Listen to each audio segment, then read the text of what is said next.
Thank you very much. Good afternoon. I apologize for the technical difficulties. That's probably one of the unfortunate realities in which we live. First, allow me to congratulate the non-governmental organization Sustainable Development Landmarks and the Vasil Stefanuk Prikarpathian National University and its rector, Ihor Tsependa, for this superbly well-organized virtual international conference on the relevant topic of sustainable development. I also wish to acknowledge with high praise the work of the director of NGO Sustainable Development Landmarks, Volodymyr Hoshiluk, a chief architect of this conference, for his professionalism, determination, and impressive work that made this conference a virtual reality, and also for having invited me to speak on a very stimulating topic, that the sustainable development of Ukraine and its diaspora is inherently interrelated. In this critical time when Ukraine continues, for now the 7th consecutive year, to be the victim of blatant and incessant Russian aggression that already took 14,000 lives, injured an additional 33,000, and left 1.5 million internally displaced persons in Ukraine, the Ukrainian diaspora poured out its generosity to Ukrainians in Ukraine. For starters, allow me to address the skeptics who, like concrete statistics, are not impressed with empty slogans and believe that money talks. So please keep in mind that over the 6-year period of Russian aggression between 2015 and 2020 inclusively, the International Monetary Fund, or the IMF, has extended credits to Ukraine for $12 billion. In comparison, according to the World Bank, during the same 6-year period between 2015 and 2020 inclusively, Ukrainians living outside of Ukraine, including Ukraine's migrant workers who supported their families back home, have transferred into Ukraine's financial system over $74 billion. During last year's additionally challenging COVID 2020 year, the IMF has extended credits to Ukraine for $2.1 billion, whereas Ukraine's diaspora has transferred almost $14 billion. In addition, the Ukrainian diaspora, led by the Ukrainian World Congress, the international coordinating body for Ukrainian communities in the diaspora, representing the interests of over 20 million Ukrainians, with a network of member organizations and ties with Ukrainians in over 60 countries, has actively helped Ukraine over the last decade by providing it economic, technical, and humanitarian assistance to overcome the effects of Russian hybrid aggression, and also made a tangible contribution to ensure that the international community supports Ukraine's defense of its territorial integrity by providing military assistance to Ukraine, as well as imposing and maintaining targeted sanctions against Russia until it deoccupies Crimea and eastern Ukraine. A contribution to put in the forefront the release of Ukraine's political prisoners and hostages held by Russian authorities, and the monitoring of human, national, and religious rights and freedoms of Ukrainians and Crimean Tatars in the illegally occupied territories of Crimea and eastern Ukraine, as well as in Russia. A contribution to counter Russian disinformation, disseminate truthful information about Ukraine, and highlight its progress in reforming and modernizing. a contribution to support Ukraine's European integration aspirations and ultimate accession to the European Union, including the signing, ratification, and implementation of the EU-Ukraine Association Agreement and the introduction of a visa-free regime for Ukraine to the Schengen area.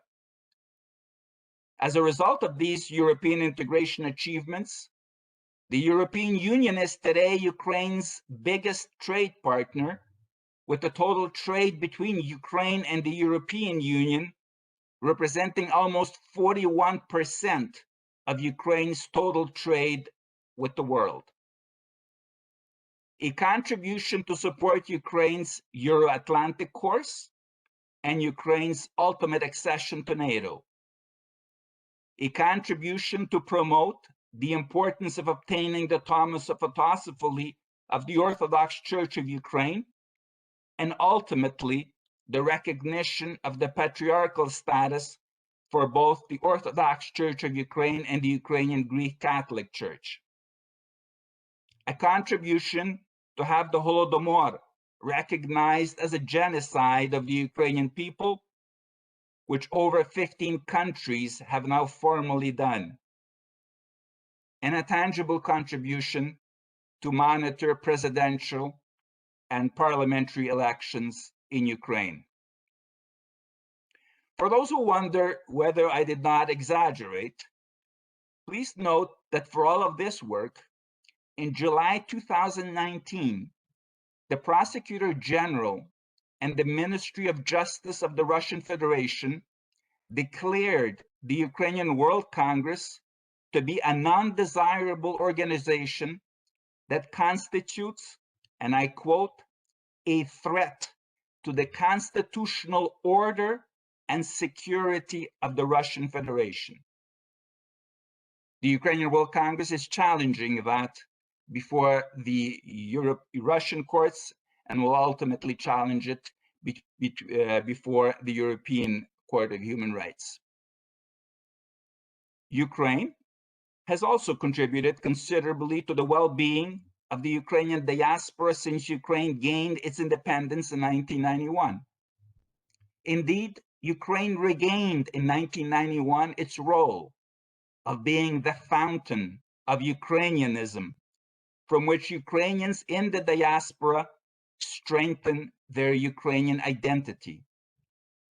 Indeed, for Ukrainians from the diaspora, every trip to Ukraine, be it for the Independence Day anniversary, or as a member of an election mission to monitor elections, to visit family, or simply as tourists, is an extraordinary experience that energizes us to be even more active when we return in Ukrainian community life in the diaspora.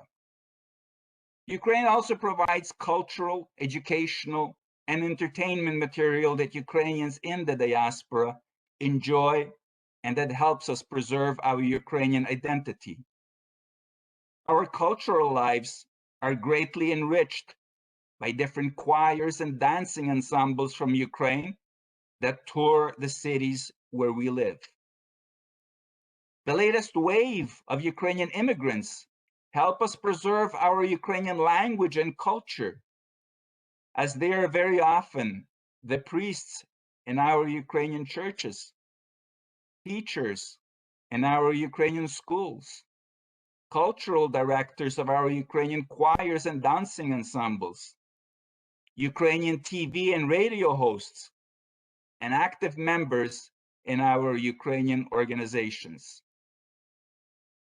Moreover, I firmly believe that when Ukraine regains its territorial integrity, including all the occupied territories in eastern Ukraine and Crimea, which will happen undoubtedly, and once Ukraine does overcome the devastation of Russian military aggression and becomes a strong European modern state, Ukraine will actually fully take care of its Ukrainian diaspora and protect the interests of Ukrainians wherever they may live. That is why I think that there is a symbiotic relationship between Ukraine and its diaspora, that our past was intertwined, and that our future success will also be interdependent. Our past teaches us very clearly that when Ukraine works closely with its diaspora, we have collectively attained awesome results. Only Russian disinformation attempts to divide us in order to weaken and then dominate us. Unfortunately, it has often succeeded in that.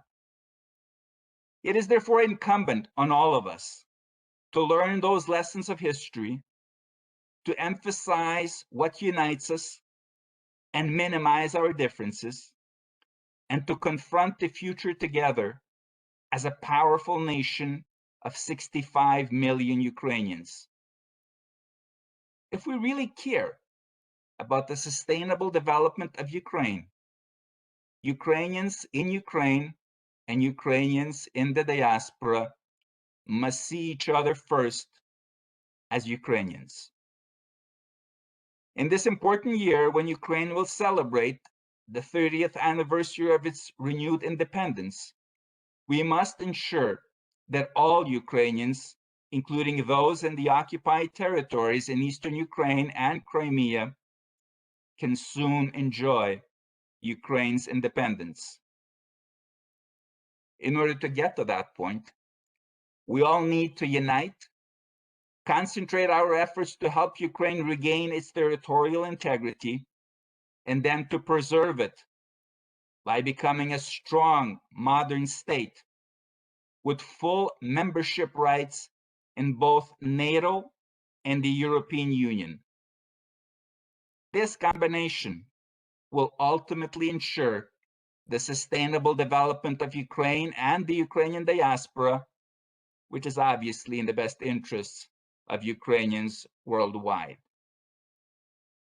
On a final note, I wish to invite you to join an international mission, a project of Ukraine and the Ukrainian diaspora that already unites numerous Ukrainians from Ukraine and the Ukrainian diaspora and is aimed to help Ukraine in a very concrete manner, namely to counter Russia's powerful and destructive disinformation that portrays Ukraine as a failed state in order to distance the West from Ukraine and ultimately regain influence and control over Ukraine. The non-governmental organization that I founded in Ukraine in 2019, called Ukraine 2050, will announce next month the official launch of a permanent international media monitoring mission on disinformation about Ukraine and the Ukrainian diaspora, which will monitor the media, social networks, and other information resources in various countries in the world for disinformation about Ukraine and the Ukrainian diaspora, analyze the findings of this monitoring, and take effective measures to help counter such disinformation. As of this day, our mission includes 160 members from 53 countries, including Ukraine, who will monitor in 39 languages of the world. I encourage all the participants of this virtual conference to join our mission and help Ukraine overcome Russian hybrid aggression. Thank you for your attention. I'm now ready to answer your questions.